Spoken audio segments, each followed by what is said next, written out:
Hello, ഞാൻ എങ്ങനെയാണ് ചെമ്മീൻ കറി വയ്ക്കാമെന്നുള്ളത് നിങ്ങൾക്ക് കാണിച്ചു തരാം കേട്ടോ.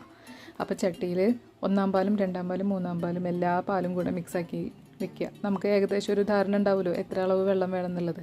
ആ കണക്കിനെടുക്കുക. അതിൽ 2 ടീസ്പൂൺ മുളക് പൊടി, 2 ടീസ്പൂൺ മല്ലിപ്പൊടി, 1/2 ടീസ്പൂൺ മഞ്ഞൾപ്പൊടി ഇത്രയും ചേർക്കുക.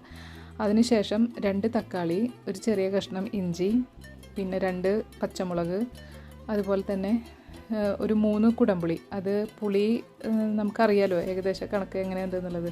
അപ്പോൾ ആ പാകത്തിന് എടുക്കുക. പിന്നെ നേന്ത്രക്കായ, അതിൻ്റെ ആ പച്ച ഭാഗം ഇങ്ങനെ ചെത്തി കളഞ്ഞിട്ട് അത് നടുകീറി ചെറിയ കഷ്ണങ്ങളാക്കി ഇട്ട് കൊടുക്കുക. പിന്നെ ആവശ്യത്തിന് ഉപ്പും ഇട്ട് കൊടുക്കുക.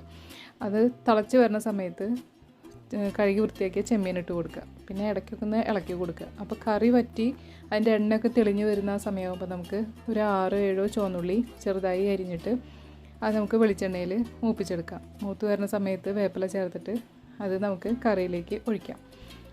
ആ സമയത്ത് സ്റ്റൗ ഓഫ് ചെയ്തോളൂ കേട്ടോ. പിന്നെ അതൊരു 5-10 മിനിറ്റോ മൂടി വയ്ക്കണം, എന്നാലും അതിൻ്റെ മണമൊക്കെ മീൻ കറിയിലേക്ക് ആവുള്ളൂ.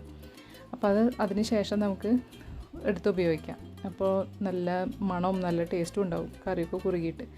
അപ്പോൾ പുതിയൊരു വീഡിയോ ആയിട്ട് വരാം. Okay, by.